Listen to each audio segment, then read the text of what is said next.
We are moving to our second session. Our speaker is Dr. Milana Abbasova. Currently is an acting head of the Department of English Language and Literature at Qasr University, Baku, Azerbaijan. She's the country head of the English's International Journal and one of the editorial assistant of Qasr Journal of Humanities and Social Sciences. Besides, she is an assistant editor at Dictionary and Encyclopedia Center of Qasr University. She has taught and conducted research in different countries, and her interests rely on social linguistics, language planning and policy, research writing and design. She has published some book chapters, journal articles, and monographs on a variety of topics in social linguistics and also presented papers at international conferences as a keynote speaker. We are very glad to have you, ma'am. Now I'm handing over the session to you, ma'am. The session is yours. Thank you so much for the introduction. Let me just share my PowerPoint and then start. I'm sorry, I have to. Oops.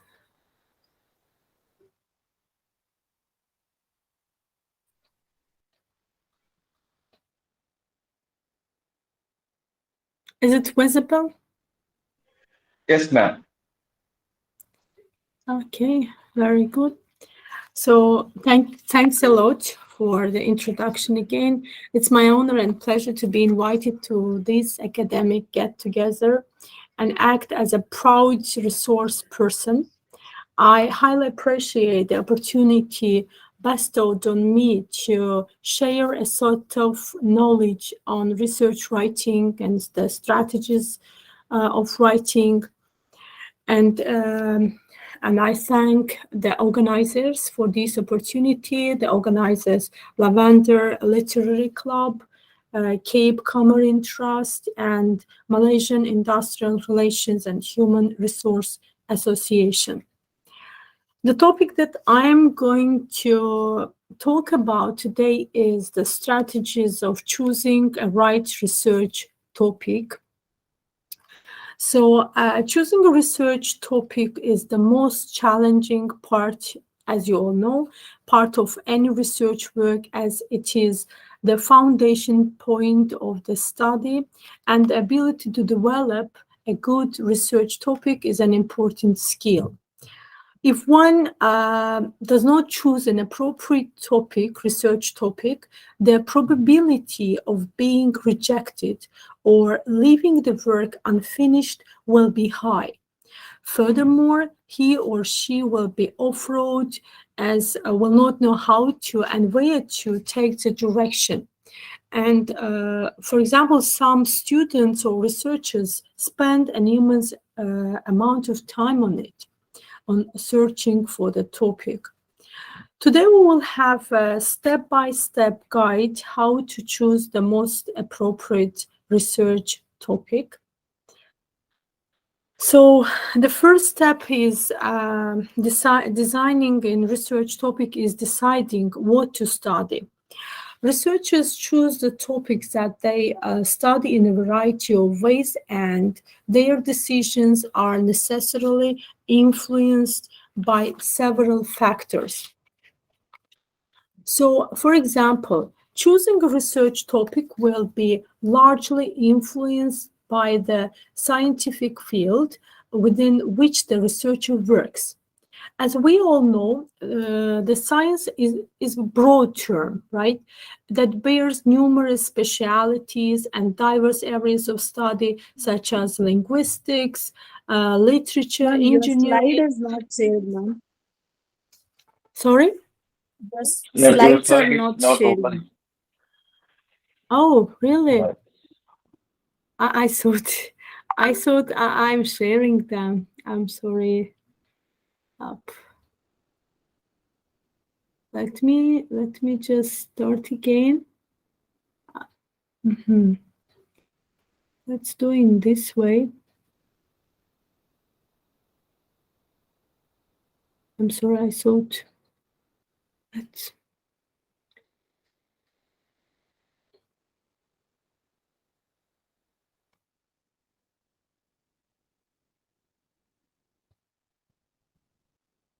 And is it visible now? Yes, ma'am. Is it? Yes, okay. Let me just make it full screen visible. Yes, darling. Yes, ma'am. Yeah, thank you. Thank you. Okay, so as we all know, science is a broad term that bears numerous specialities and diverse areas of study, such as linguistics, literature, engineering, physics, psychology, anthropology, medicine, and so on. As we can probably imagine that it would be quite complicated for a researcher in one scientific field to conduct a research study involving a topic in an entirely different scientific field. For example, it is highly unlikely that a microbiologist would choose to study cognitive linguistics, or if we narrow it down for the researcher who is interested in the problems and ways of teaching, to select a topic on psycholinguistics or cognitive linguistics. So the next step is to identify a topic area of the interest. So prior to collecting any data at all, researchers must typically identify a topic area of their interest.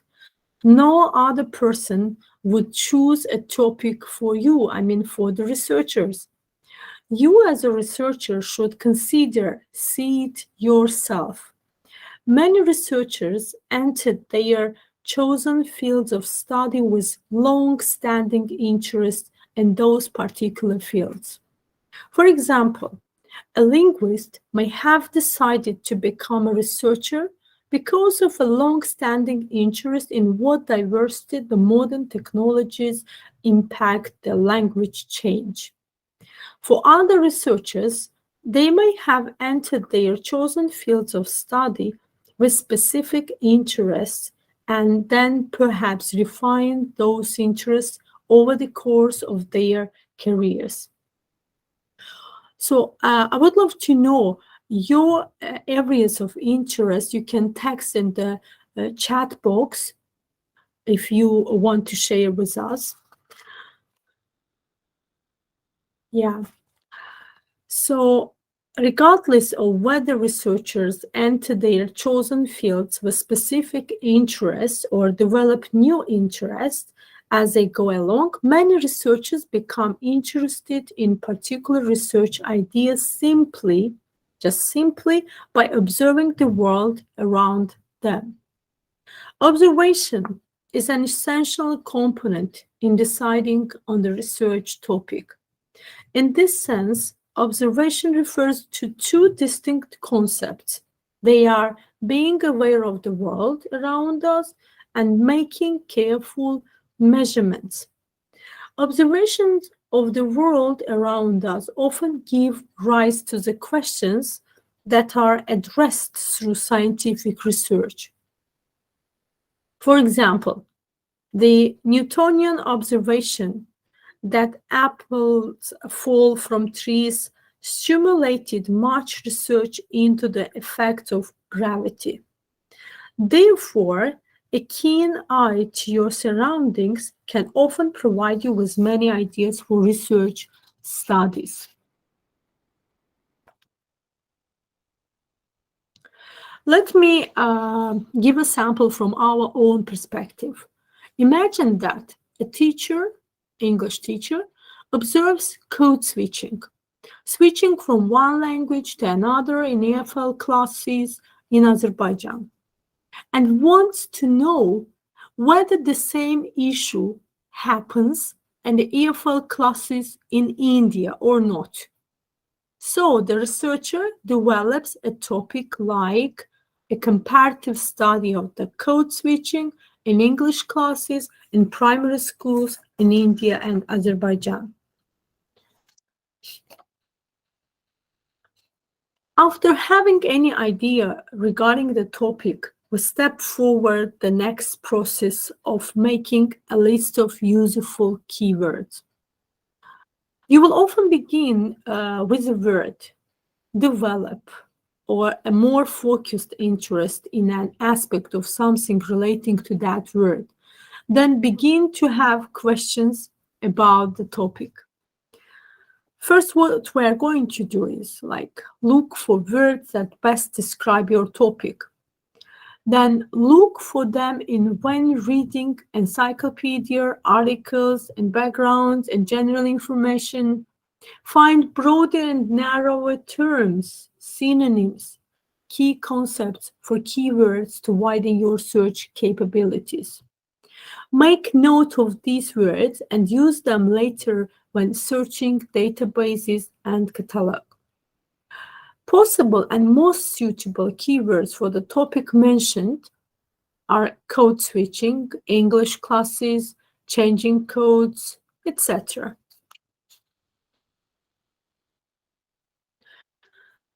After finding out the keywords, we start searching and finding suitable articles. We start reviewing others' works. But how? What platforms to use? Sure, in the modern period of advanced technologies, we have more opportunity to reach the best data bases like Google Scholar, Science Direct, ResearchGate, Web Publishers, and other databases.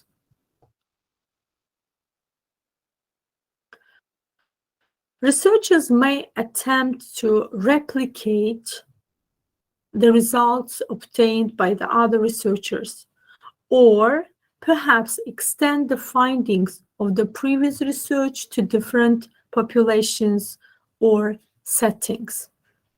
So it means that research begets research. I hope we all understand it, that after searching, looking through one's research work, there may appear or beget any research idea in other researchers too. As noted by Kasdin, a large portion of research stems from researchers' efforts to build upon, expand, or re-explain the results of previously conducted research studies. In fact, it is often quipped that research begets research, primarily because research tends to raise more questions than it answers. And those newly raised questions often become the focus of future research studies. So, literature review that we are going to touch upon towards the end of our presentation is very essential in finding, selecting topic for our research work. A while ago, the respected presenter that was prior to my presentation mentioned the same statement that I've put here today on my slide by Wilson Misner.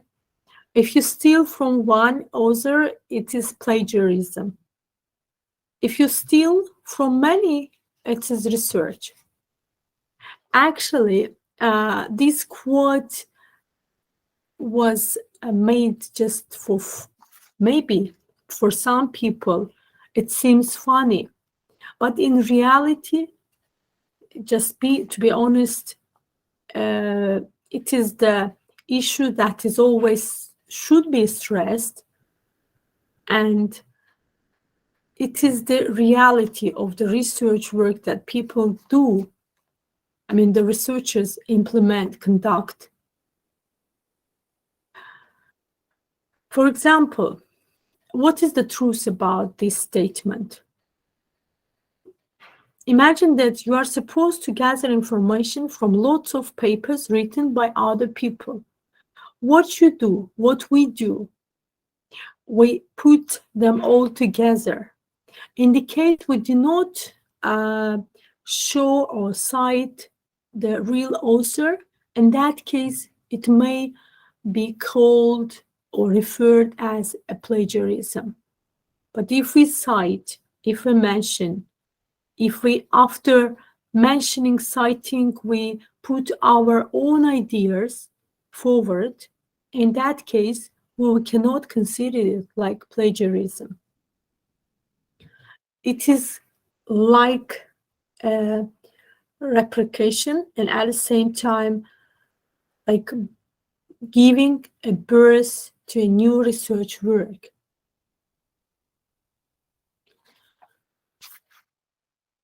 Problem solving. This is also one of the main criteria, or let's say steps in finding or searching for ideas for the topic, research topic. Some research ideas may also arise from a researcher's motivation to solve a particular problem. In both our private and professional lives, we have probably all come across some situations or things that has caught our attention as being in need of change or improvement. For example, a great deal of research is currently being conducted to make work environments less stressful, diet healthier, and automobiles safer. So these are the problems, and we want to find answers to this problem. We want to solve these problems. And we put forward the questions, how to do it, what to implement, how to start.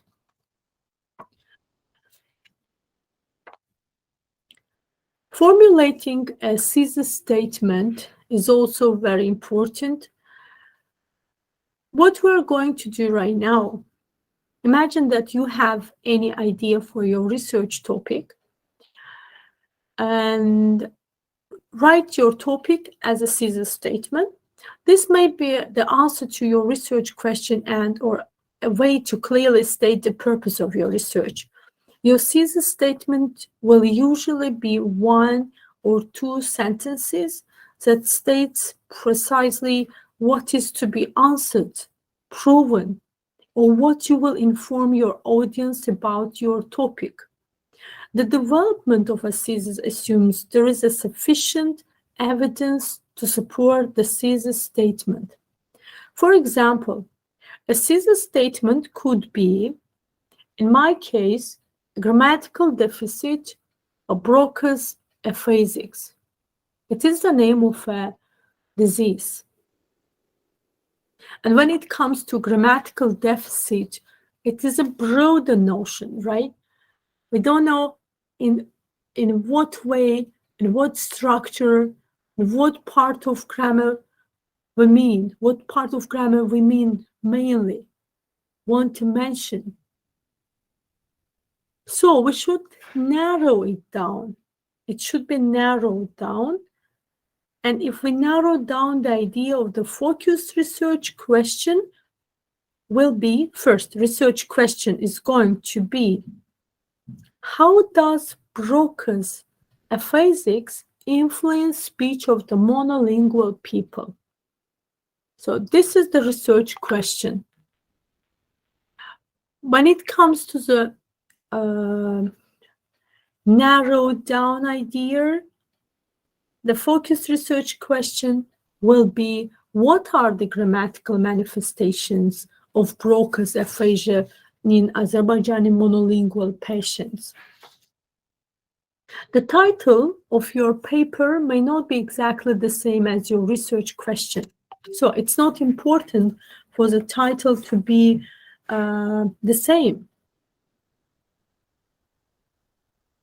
But the title should clearly convey the focus, purpose, and meaning of your research. For example, a title could be the manifestation of grammatical deficit in the speech of the Azerbaijani speaking monolingual Broca's aphasics. What does it mean? If we go deeper into details, the main idea, the broader one, is grammatical deficit. I will repeat again, but I should stress it. When we mean grammatical deficit, we're not sure about what part of grammatical structure we mean. right? We want to mention in our research question or research work topic. The research question is, when we narrow it down a little bit, so the influence, its influence on the speech of what people, bilingual or monolingual. So monolingual, we make it monolingual, right? Then focused research questions becomes, what are the grammatical manifestations?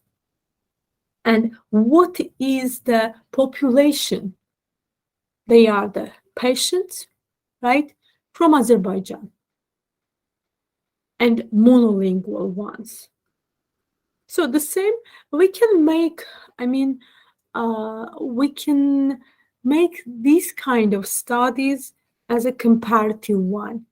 If we put there two names of two countries or two regions or two institutions or more. So in this way, our topic, our generated topic, our study becomes a comparative one. Once a researcher has chosen a specific topic, the next step in the planning phase of a research topic and the study is reviewing the existing literature in that topic. In reality, whenever we start just choosing topic, right? Even the starters, and a starting point, students, male at the PhD, students, researchers, they always try to read a lot of many articles, as I already mentioned. They Google, they search, surfing the websites for the information that they need. So literature review, I can say that after finding out the topic, approximate topic, if you're still not sure, at the same time, after generating the certain topic, you always need to read a lot on the topic of your interest and on your topic of study. So what does it do? It helps researchers become familiar with the work that has already been conducted in their selected topic areas. Helps researchers understand the current state of the knowledge in the studied area. Helps to identify gaps in knowledge and unresolved problems that your research can address. So it means that we always seek for gaps as well. Gaps in the field of our research. Helps to develop our theoretical framework and methodology. So looking through others' works is very important for generating ideas on methodology, on research questions. It doesn't mean that we should plagiarize or should take the same questions and just implement as our own. No, there are, as the researcher, the respected presenter mentioned already in the presentation on ethics of writing, yes, there is a certain ethic on referring to on addressing or referring to the researcher that you ask for developing others' research questions or survey questions. So it helps to develop our theoretical framework and methodology, helps to provide an overview of the key findings and debates on the topic. Development of comprehensive electronic databases has facilitated the process of conducting literature reviews. It means that, as I already mentioned, we are very lucky people that we live in this area of advanced technological devices, technology, that we have the opportunity not going to the real libraries to search in the net and find out any literature on our interest, on the topic that we are interested in. So with this, I bring this to a close, and I thank the audience for bearing with me and the organizers for their opportunity to share a set of knowledge on research writing. Thank you all.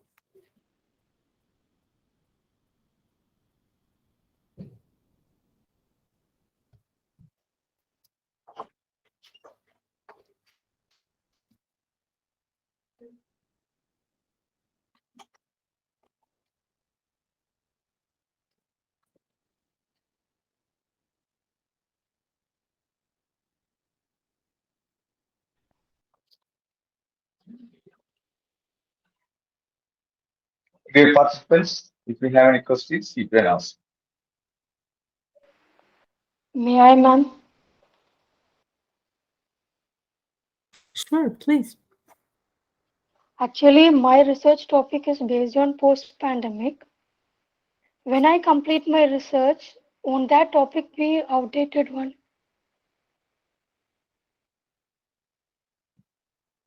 Yes, please. My research topic is on post-pandemic, ma'am. When Post-pandemic. yeah, on the time of completing my research, won't that topic be outdated, or am I in a Ah, correct process? mhm. Okay, and what is the question? Sorry. So your topic is on post-pandemic, and is it finished work or unfinished? Just now I have started, ma'am. You have just started, and Yeah, it's been 1 year, and I have mhm, completed my pilot study. uh-huh, yeah, okay, and that's good. So the question is how to formulate the topic or the title of your research work, or I couldn't get the question. Sorry, ma'am. This is the first stage of post-pandemic period, ma'am. Within 2 to 3 years, I might be completing my research process. It might be around 2025 or 26. When I move there, will this post-pandemic be outdated topic? Sure, sure. And you can, at the same time, you can make it a comparative study, like dividing it into you giving the range of years and to see the difference between the post and let's say post or pre-pandemic period, just to show the difference between these periods in the area of your study. Okay, okay, Sure. ma'am. And novelty is always there if you make it up to date. If you don't Okay, make ma'am. it up to date, then it will lose its novelty. Okay, ma'am. Thank you, ma'am. Welcome.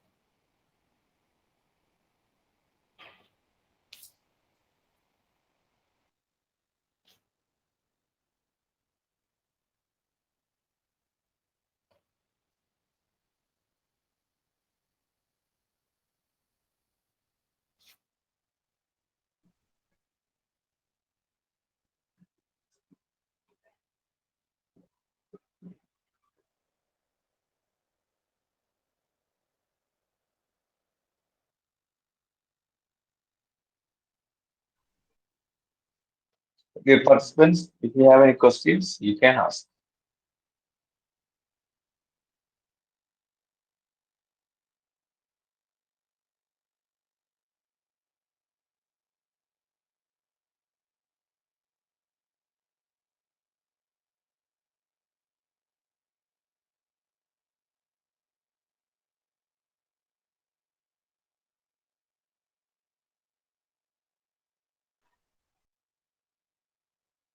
Any questions?